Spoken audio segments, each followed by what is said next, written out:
Yeah, I don't want to go to jail for anything. I'm much too, weak. And you're pretty.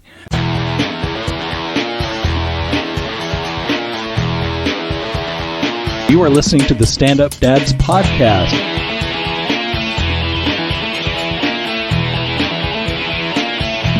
This is hecka boring. Yeah, it is. Let's try again. So, we good? I don't know. I guess Trish will be able to tell us at the end if she thinks we're good or bad. Are we good as in can we get started? Yeah, I guess so. All right. You are listening to Stand Up Dads. This is Rob. And Mike. And this week we are joined by a very special guest, my kid's fairy godmother, Trish. Yay. Say something, fairy godmother, Trish. Well, hi. How is everybody? We are great. Thank you for joining us. Thank you. This week we are covering the importance of aunts and uncles in raising your kids. And I was an only kid, so my kid has no aunts and uncles on my side, and my wife has a brother, so he's got one uncle, and I'm not baptizing my kid because I'm a heathen bastard. So I didn't want to cheat my kid of that, though. We granted my friend Trish, who I've known since high school, the title of fairy godmother. Which is cool. So at least, he still gets all the fun stuff. And it's fun for me, too. It's so cool to be able to get to have that kind of role in your kid's life, you know? Well, and she's super qualified because she is like aunt and godmother to enough people to populate Wyoming.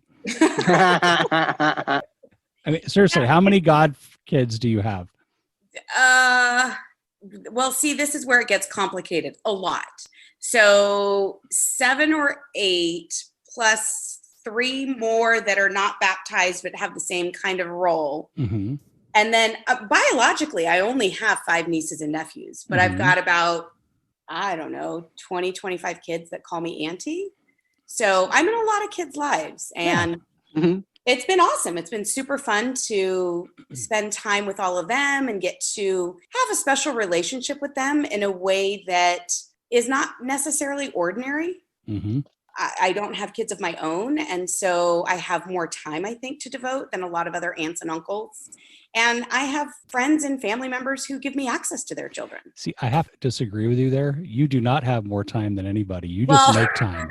No, and I think that's why you're such a wonderful person, is that you make time for people, whether you have it or not. One of the things we'll go into is the fact that aunts and uncles, and I'm not just limiting it to the parents, brothers and sisters. We're talking about the good friends that we call auntie or uncle. Yeah. Like Mike is Uncle Mike to my kid. When you see them, they're not tired of your kid's shit like you are. So it's like this fresh, it's like a fresh take on it. And, Owen loves his fairy godmother, Trish, and she is awesome because I'm going to embarrass you here. My kid was really into leprechauns. She went and photoshopped a bunch of pictures that she got of Owen and just put little leprechauns in them, like just random places, like Where's Waldo? And my kid is totally like, holy shit, there was he didn't say holy shit, but there's leprechauns in these pictures. And the beautiful thing is he thought it was all real. Like to totally, have that he still does. Excitement and imagination. Why wouldn't you want to go with it? Yeah, and you even went so far as to make a book for the guy, which I thought was really freaking awesome. Super cool. It was fun. It was fun. He's a cool kid, Yeah, I want to stay engaged in his life. And that's one of the things I've learned. I mean, the kids in my life, when they came into my life, that all started when we were in college. I mean, I was an aunt by the time I was 18 or 20 years old. And so I have nieces and nephews who are older and who are younger. And one of the things that I've learned over the years is you go to what the interest of the child is, right? So Owen is totally into leprechauns and fantasy and that whole world. Well, that's my entry into being able to engage with him and hang out with him and find out what he's interested in. Other kids in my life, that wouldn't have worked at all. It's, so it's just trying to figure out what my niece or nephew or godchild is interested in and then engaging with them on their terms. Because I think that's one of the things that happens over time with adults is that adults are interested in engaging with kids oftentimes in their own way, right? You guys as dads, you can't just be friends with your kids. You have to parent them. That's your job. Your role is to raise them and parent them and teach them right from wrong and give them all the skill sets that they need to navigate the world. Yep. But for somebody like me, I get to come in and I can be that as backup, but I also get to just play and have fun and encourage whatever their passions are. Totally. I mean, it's every kid should have an adult friend. And if that adult friend is the parent, then that kid's fucked. I think you need to like expand upon that. Well, Every child should have an adult friend. no, Yeah, well, that's that adult friend shouldn't own a van or something like that. No, but I mean, it's really important that they have someone they can bounce shit off of that isn't their parent.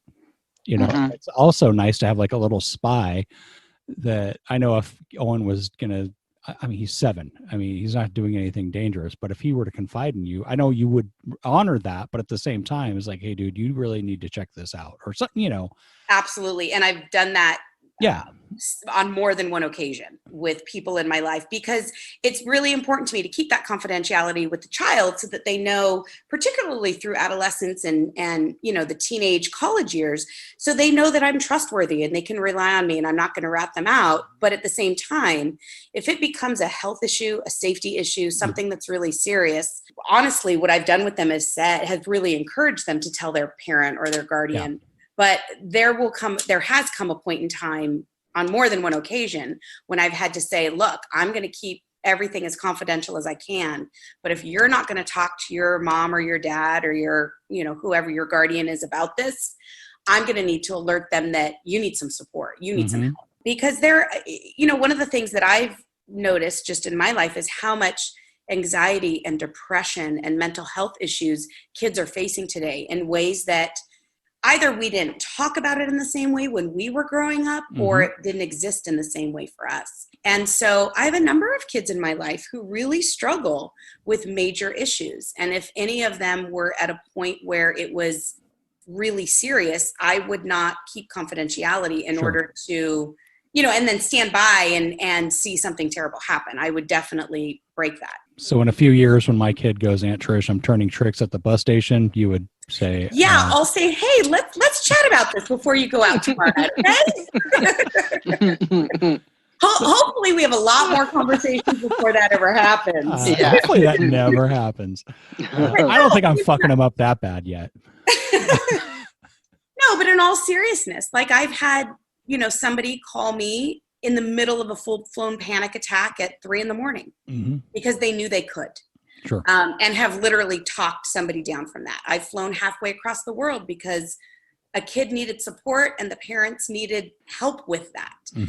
So there have been some crisis moments, but more often than not, it's just being able to go to the soccer game and the dance recital and find something that they're interested in for their birthday present and have the slumber parties and, you know, that sort of thing. That kills me because I go to those things because I have to.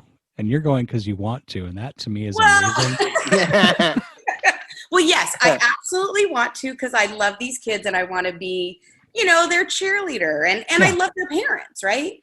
I will tell you, some of those events are a lot more fun than others. Sure. You know, some of them have been downright painful. Some of the school plays and and the you know, I don't know. Just it's funny to watch kids playing bunch ball when they're in first grade, and then you realize, okay, they really love soccer, and by the time they're in 7th or 8th grade, they're really playing a full-on game. But watching that game and cheering them on when they're in 1st or 2nd grade is just as much fun, right? It's not the specifics or the technicality of the game, but it's seeing a kid run around and play and have a good time. And I'm not a sports fan, right? Yeah. So going to a soccer game or going to a taekwondo match or, I mean, my God, I've been to rugby and basketball and volleyball and you name it. And it's not at all for me about watching the sports. It's about encouraging these kids. And you don't have that dad connection where if your kid's awful on the field, they're, you know, as much as I really don't care, as long as he's out there having fun, giving it his best, there's still a little bit of dad in you going, oh, fuck, come on, kid. You could do better than that. No, I don't have that at all. Exactly. And in fact, there have been some kids in my life who've been super pressured by their parents. Yeah. And my response always is, did you have fun? Yep. Did you have fun? Right? I'm sorry, but you're not at 12 years old. The vast majority of kids that are playing any kind of sport at 12 years old are not going to be in the Olympics. No. So that level of pressure or that level of expectation doesn't exist with me. I get to be that person that just says, did you have fun? Because that's what it's supposed to be about. Yes, it's about teamwork, and yes, it's about building character and, all the skills. But at the end of the day, they're kids. And if they're not playing and having fun and it's a chore, then maybe it's time to look at something else. So did you have any like aunts, uncles, or, pseudo aunt uncles growing up that influenced you? I did. I had a lot. My dad was one of 9 kids and my mom was one of 3. And so there were lots of aunts and uncles around, and most of them were local. But 2 in particular, my dad's youngest sisters were twins, and neither of them ever got married and neither of them ever had children. And so they were both around a lot more than some of my other aunts and uncles. And they were younger than the vast majority of my aunts and uncles. So they were closer in age to my sisters and I. Like how much younger? I think there was probably, that's a good question. I'd have to think about it. I would guess that there was probably about an 18 or a 20-year age span between the oldest and the youngest. That's huge. It may not be as much as that, but it was significant. And, they were professional women who had careers and went out on Friday and Saturday nights with their friends. And, they weren't going to the PTA meetings and they weren't raising children and they didn't have the suburban house and, that whole experience that all of my parents and my parents' friends and all of the rest of their siblings, or most of the rest of their siblings, had.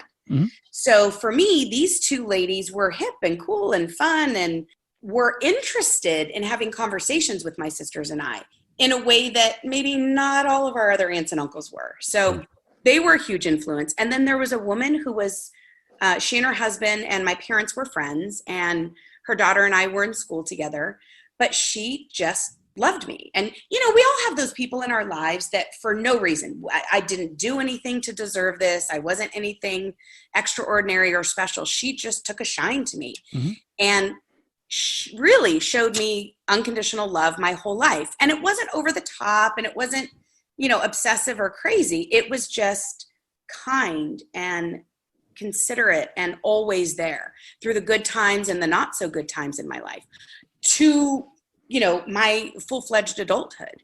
And she was a huge example to me of, you don't have to be like, it's not all about biology, right? She was far more influential in my life than people that I was related to who were my biological aunts and uncles. And she was just a great person that I knew loved me. And it wasn't like I had deep, serious conversations with her when I was an adolescent or even in my early 20s. But the older I got, the more in-depth our conversations became, to the point where, over the course of my 30s and my 40s, we would talk about politics and religion and, all kinds of things that you would talk with your normal friends and your spouses and your siblings. So she knew how you felt then. Completely. And I've told her and I've written her on a handful of occasions throughout the last probably 15 years of my life. When something would happen and I would realize, gosh, she just was there as somebody that I don't know how else to say this, but she had no expectations. There wasn't, I didn't have to ever worry what I did or what I said or where I stood, because it wasn't like that. There was no even real formal relationship other than she was friends with my parents. Sure. But to me, she just represented unconditional love. And that was a huge example for me in terms of how I wanted to interact with some of the kids in my life. And you guys know this. You hang out with certain kids that you just connect with and you relate to and you have great interactions with, and you don't love them more or less than other kids that maybe you don't have those same level of interactions with. Robert, I don't know if the judge said I couldn't, but no, I don't have that. I mean, I was just thinking that because I am Mike's daughter's godfather, even though I'm an atheist pig bastard. Yeah, And he still came and did it. He burned a little bit yeah, while he was in there, but he suffered through it. But that tells you the level of connection and friendship that the Mhm. two of you guys sure. But all Mhm. I've done is remember birthdays and Christmas. So, I mean, I don't know well, obviously she wasn't expecting anything. She was an infant, but what she was Yeah. expecting from a godparent, but I haven't really been delivering Yeah, other but that's than important. Remembering birthdays and Christmas is sure. important. And Yeah. And I don't know if she wants anything more than that because who's this fat old hairy guy? Get away. No, she loves her Nino, but I Yeah. think it's like I think sometimes I don't know. Like I'm as an uncle, I always love like being there, like being the super uncle. You know, I want to be the uncle that takes them to the Comic Cons and takes them to the movies and plays Nope. with them. You know, yeah, like yeah. yeah, I've always liked being that uncle. So It's fun. it's fun. It is. And then to have, I want them to have stories of like Vivian. I think, did I talk about that before? So Vivian just turned 16, right? Yeah. She still has a story where it's like it's almost like an urban family legend now. When she was little, I'd say, I'm gonna come to your school and like sing happy birthday to you, and I'd raise the level each time. And one time I finally told her, I'm gonna come in a chicken suit and I'm gonna cluck happy birthday to you. And she was in third grade and she gave me like the roll of the eyes and she's like, whatever, uncle. Everyone knows it's like, yeah, it's just a joke. You're not going to do that. So I showed up with with a sign that said happy clucking birthday. The teacher was so excited for me to come. I was dressed in a full chicken suit. And they're Nice. all, Vivian, and like I'm outside, I could hear him like, Vivian's got a visitor. And I come in the class because it's still third grade. The kid's like, yay, but not her. The whole time I did it, you see this face like, I collect happy birthday to her, gave her her card, gave her a hug. They took pictures.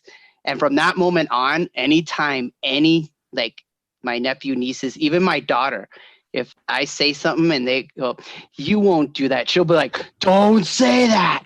All you It'll need is happen. once. I'm like, one time made it where it's like, that's awesome. it's like, oh, you don't think I would do that, do you? And they're like, no. We know you would do it. We just don't want you to do it. It's like quickly, like, let me rephrase that.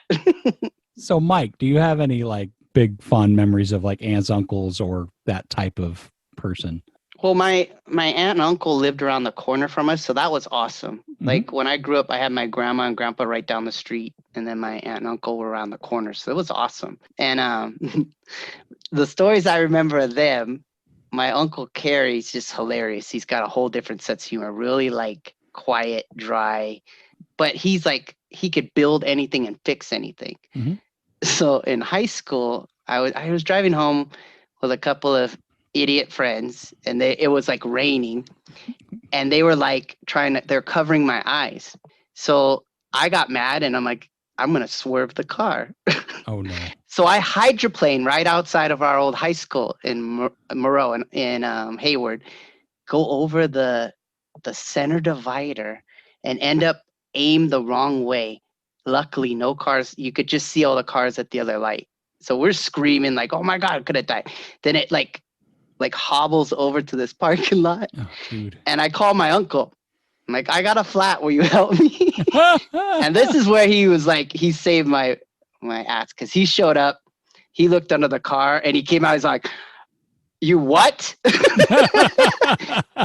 He's like, "You only got a flat, huh, Mike?" I'm like, "Well, there might be more." And like the wheels all turned, like the alignment. So, but he like kept it quiet. Like we got to get it fixed, and like that's what that made me laugh. That it's like he's just. Does like, your mom idiot. know about this, or is she just learning? I think she knows now. now. Like she hears a lot of stories late, where she's just like, "Oh, you idiots," And then my aunt, when we were little, she would pick us up, and she was at such a mellow level compared. So my mom is like me and the rest of our family. We're like loud and like crazy. Let's go. Everybody's like a mile a minute. My aunt would come in and be like, "Hey, Mike," like really mellow. So she'd pick us up to take us to school, and we'd be late, even though it was only like 10 minutes away, because she'd just be like, you'd get in her car and it would be like, if you like pina coladas, and she'd be like, and you'd be like, come on, Auntie. She's like, we'll get there. Like, It was a stoner. No, but it felt like it. It was always like, come on, just make this light, just make this. Oh, you know. And then later, when I was older, she actually got a job where she had to commute. Oh no. And then I was in the car with her one time. I was like, oh my God, it was completely different. Like the commute had changed her. Like, I don't know if you've ever seen, there's a really old cartoon with Goofy that's like, where they make him like the everyman, and it was called Leadfoot. So it's like he's all normal, and then the second he gets behind the car, he's like, rah, and he gets this giant foot, and so that's what happened to her. Like the commute destroyed her serenity, like completely. Now they moved to Maui, and they're back to the way that she's back the way she was. Like, nice. Oh man, yeah, I don't have any cool stories like that because my parents were so old when they had me. Like all my aunts and uncles were like 1 foot in the grave. But I do remember like my Aunt Tilly was really cool, and this is how old I am. I still remember this. We had breakfast at the breakfast counter at Woolworths, and I was you can't write no material like that. Like that just says you're super old without having to say anything else. Yeah. And there's an entire generation that will never understand what that meant. Yeah. I'm not so old that black people weren't allowed there, but it's up there. But pretty old. But I remember I was bitching about how cheap my dad was. I was probably 9, maybe. She was explaining to me, he's like, well, you have to look at it from the parents' point of view, and there's a lot of expenses. And I guess she had just read some article, and that's what I liked about her, is she was a reader, that, it cost whatever, like $100,000 in 70s dollars to raise a kid to 18 and a boy. And she said it was like another 10 grand extra for a girl. And I was like, why do girls get more? And she just kind of went, I am not talking to you about this. And then I just remember like I had an Uncle John that introduced me to the Gong Show. That's pretty much my aunt and uncle's contributions. But I mean, if you counted like all my dad's drinking buddies that would come in and out, I mean, I never called any of them uncle, but each one of them taught me something stupid. Such as, what's like your favorite ones? Well, like I think I talked about it before. Like, growing up, I just assumed that you lost fingers as you got older because my dad did construction. Wow. And like every other friend of his was missing a pinky or, a tip of a finger or whatever. Yeah. That was your fate as you aged. Yeah, I just thought that's what happens. happened. And my grandpa was missing part of his pinky. My dad had all of his fingers. And I remember this guy, his injury, somehow it like chopped his pinky off as well as the side of his hand. So it looked like he had a really slender hand. Wow. And I was probably 6, maybe. And he held up both hands and said, hey, can you count to 10? And, oh, yeah. And I start counting on his fingers. And 1, 2, 3, 4, 5, 6, 7, 8, 9. Because he only had 9 fingers. He's like, I thought you could count to 10. And I'm looking at him. So just stupid shit like that. But it was, I would hear stories about, I can't remember him at the moment, but, just drinking stories with my dad. Not me drinking with my dad, them drinking with my dad. But, not necessarily ones that put him in a good light, but it just made him more human instead of this whole pedestal that you put your parents on. Well, and it's also a great story later in life. I mean, I will never forget a Christmas Eve. I come from, my dad's family is Irish, and huge, vast crew of them are total alcoholics, some recovering, some not.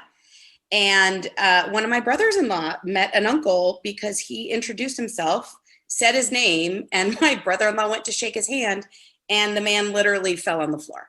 So, welcome to the family, dude. The aunt and uncle stories aren't always so positive, but sometimes they're very memorable. Totally.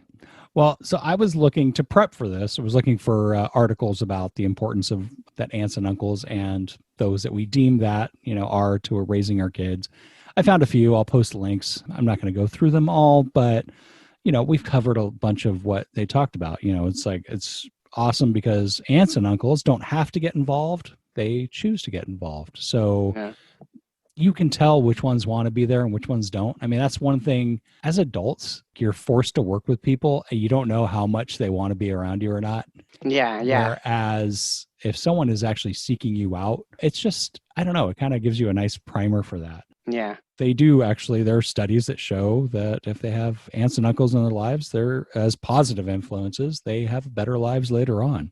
Yeah. Well, and I think a lot of you parents need help. You Mhm. know, I mean, Yeah. either you're single parents or you're working parents, or you have more kids and you're outnumbered. And so sometimes it's about being fun and as an aunt or an uncle, being able to engage with the kid and have a great time and play. But other times it's about helping out your siblings or your cousins or your friends who are parents just trying to make it. Yep. Yeah. And that's one of the things they bring up. We don't necessarily do it, but I think I picked up your kid once. Yeah, and that was a lifesaver. Yeah, Oh my but that's God. not- Yeah. In 10 years, I could do better That's than still that. a big deal. I don't know. I remember my uncle John and my auntie Paula. they were ones that it was like they have, and still my aunt's still around, but they would when I would show up, my uncle would be right away like, your inside voice, please. Like another one. It was almost like my mom was the aberration or something, and that made us like the next generation of like volume, And he'd just be like, calm down. Like, Was your mom loud? oh my God, my mom. No, I Yeah, mean, growing she still up. is. Not, I know Oh, she is yeah. now. I'm just talking about growing up. Oh yeah. Yeah.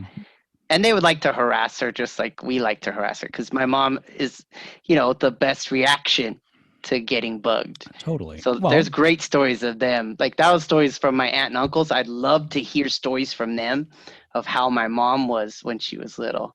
You need to start asking those questions yeah, Yes. because It's they amazing. probably love to talk to you about them. Oh yeah. totally. And Yeah. again, it makes it so your parent, because it's the worst thing is assuming your parents are perfect and that Yeah. you're never good enough. And when you realize they fucked up too, it's like, okay, I mean, granted, you still want to make them happy, but you don't feel like they were perfect, so I have to be perfect too. Well, Yeah. and it's hard. But one of my nieces loves Mary Poppins, and she and her mother are incredibly close. And she thinks her mom walks on water, and she calls her Poppins. And when somebody Aw. asks her why, she says, because she's practically perfect. Aw. And it's so sweet and it's so adorable now. But I fear, what's it going to be like when she's 16?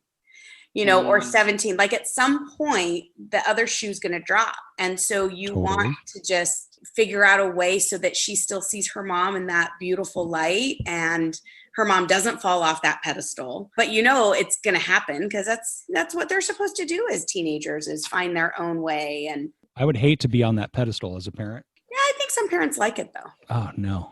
Oli knows I'm perfect. Oh, of course. No, she's the one that like She's she the flat out first tells me. one to rip Oh them. my God. Yeah. Yeah, I'm supposed to be like exfoliating because she says my skin looks terrible. She's like, your skin's really bad. Like, you got to do something about it. Oh, like all these like things to take care of while she's gone. Why don't you do something about that? I don't think I have the what's the self-image to put up with the shit that she throws at people. Oh my God, she The loves self-esteem. Thank you. For doing that. I don't know. But what it comes down to is, if you have people, siblings or whatever that can act as aunts and uncles or good close friends, utilize them, because it actually makes me feel better when I see Trish and my kid interacting. Sometimes I know, God, Trish has been doing so goddamn much. She's exhausted, but she's still making him smile. And I appreciate it. And he's like floating on air. Like you guys will do FaceTime calls once in a while. Yeah, it's fun. And you did one like last week, and he was like, we have to call her. I don't want her to think we forgot about her. And I was like, Aww. So sweet. But, And I think, Robert, what you have to remember is that it goes both ways. Yeah. Right? So you may be appreciative of me, but I'm also appreciative of you because you allow me access to build a relationship with your son, right? Owen and I get to hang out and play and deal with the whole leprechauns and read books and FaceTime together and interact because you allow that. There are parents who won't allow that because they're threatened or they Totally. don't, they're afraid that their child is going to be in a close relationship with someone else, and that somehow means that they're not as close to them. Or, I mean, it's ridiculous. Yeah. So if you don't allow someone into your kid's life, you're cheating yourself because you don't get that break. You're cheating the aunt, uncle, whatever you want to call it, and you're cheating the kid. So definitely do it. It's amazing. And also, I forgot to mention, Trish is the best gift giver for the boy because she doesn't give him toys. She gives him books, but they're thoughtful books. So it's like, appropriate to whatever he's at that age stage. Yeah, but it also works for him because he loves to read. Yes. And so that's the other, it's like everything else. It's figuring out what works for the individual, right? We do that with our friends, with our family members as adults. Why wouldn't I do that with the kids in my life, right? There are some kids that love books. I've got a couple kids in my life that are dyslexic. That would be the worst gift in the world. Sure. Not because they don't love to read, but because they ear read. They don't sight read. And so, for them, it's going to be something totally different. And let me just tell you, the gifts totally change, right? I've got a nephew that his gift for turning 18 and graduating from high school, we're going to go skydiving together. Like, that's so much more fun for him than a book right now, but not appropriate for a 7-year-old, No. And you did that when you turned 30? No, that's very kind of you. No, I did that when I turned 40. Okay. But that's the thing too. Like, the gifts change, right? I mean, I've been with kids who have gotten their first tattoo or have gotten their ears pierced or have, right, whatever those sort of milestone events are. And then with other kids, it's girls that want jewelry or boys that love comics, or, you figure out what it is with them. But the gifts definitely change the older the children get. As they should. Yes, they should. And it's fun. It's fun to be able to, go out on somebody's 21st birthday and be able to share in the excitement of their first legal drink in a bar, and I get to do that because my friends let me join them in their achievement. That would be awesome. What's a date? So January 22nd, 2000, whatever the hell is. Yeah, I'm not doing it. And it's nice because they get to fill in like what stuff that you don't do well, like they can kind of fill in. So with Owen, he's lucky he has you and Kim so that he can have imaginary things like leprechauns. Because with Robert, it's like, if it was left to him, he'd be like, I don't know. Do you think they're Yeah, that's exactly what I say. Do you think they're real? I don't know. Does this sound like that would be true? God, I'm just waiting for the day that kid asks from the leprechaun to the tooth fairy to God. And I'm like, oh, that's not going to be a fun conversation. That's why he comes to you guys. He knows.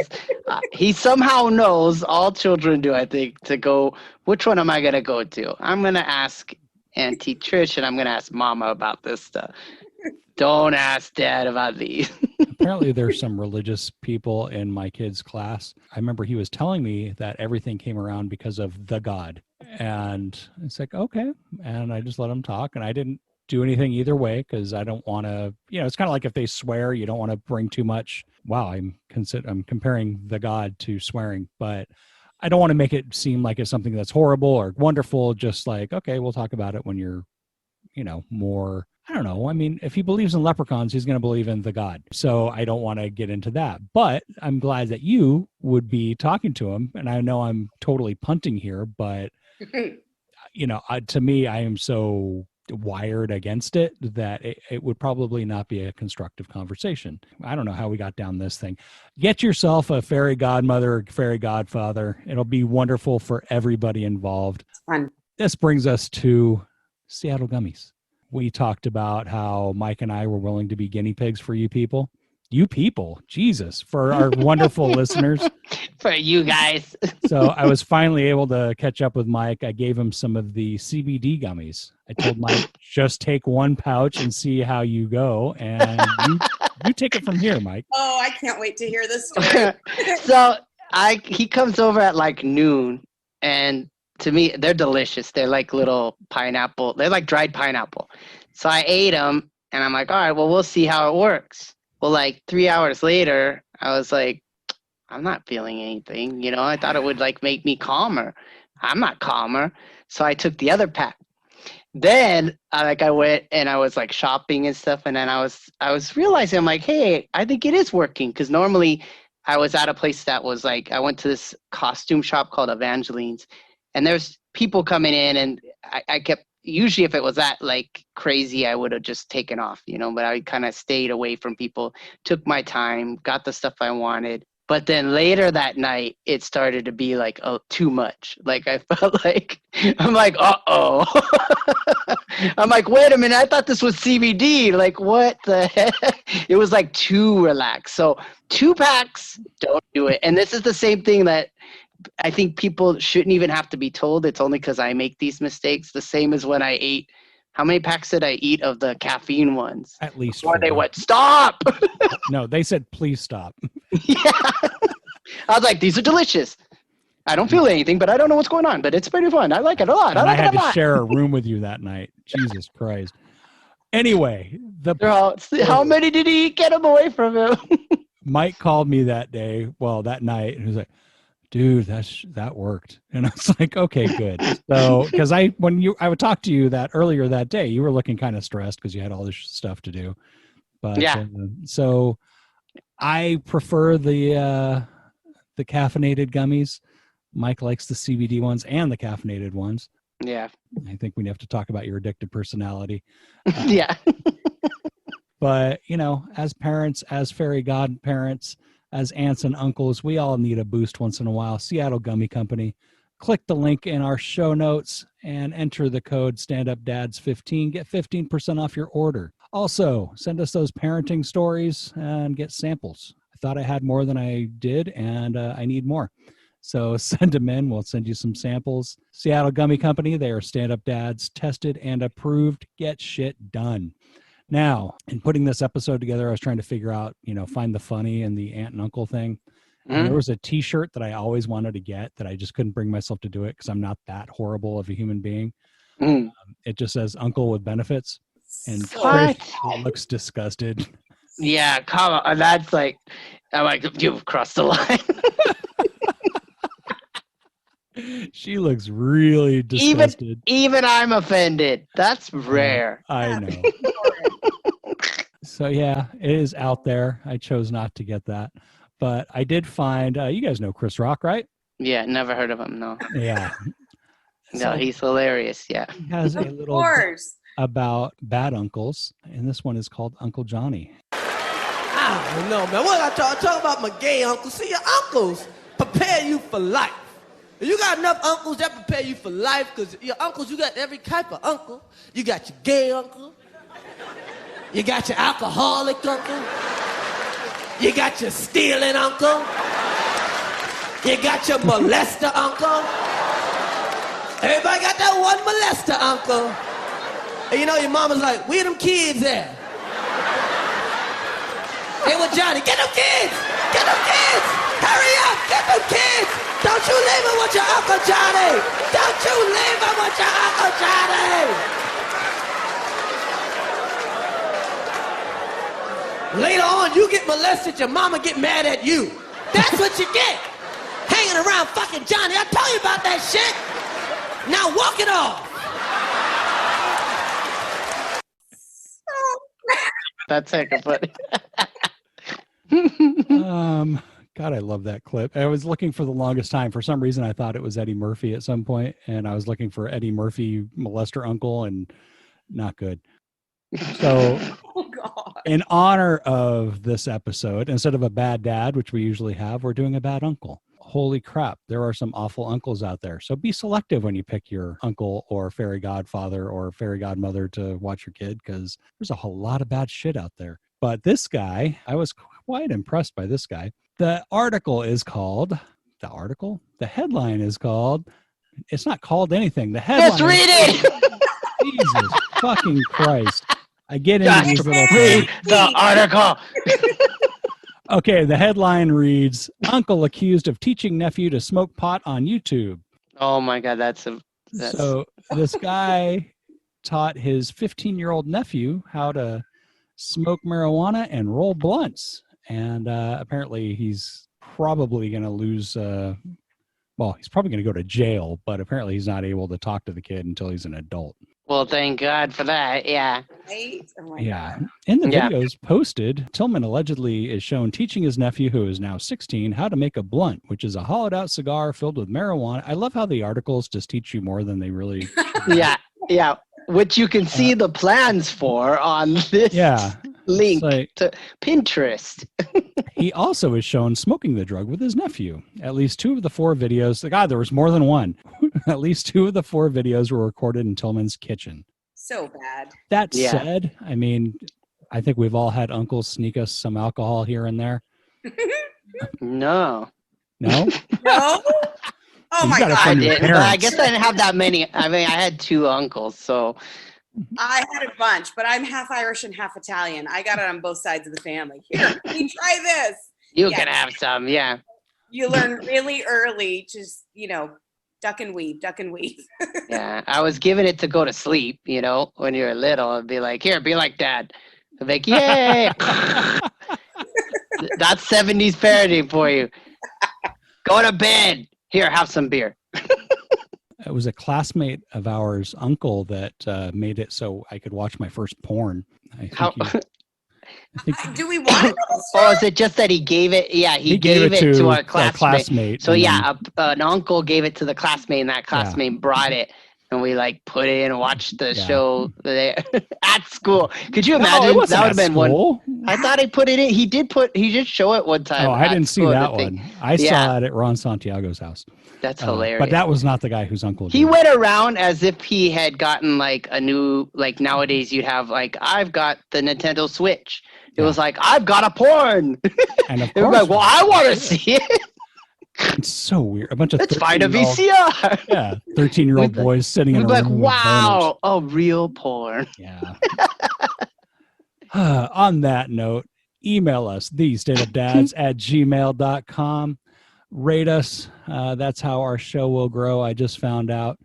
Subscribe and spread the word. If you think we're funny or educational, well, if you think we're educational, you need to educate yourself better. But tell other people about it. If you want someone to draw a picture of a grown man in a chicken suit terrifying 3rd graders, who would they write to? They would write to me, Mike Gray, Pencil for Hire. So pencilforhire.com or Pencil for Hire on Instagram. And since I seem to like his comic better than him, I will tell you about Mike Gray's comic, Clumsy Love. There's a link for it in the show notes. He did a comic strip for about, it was like a 3-panel comic strip for about 5 years.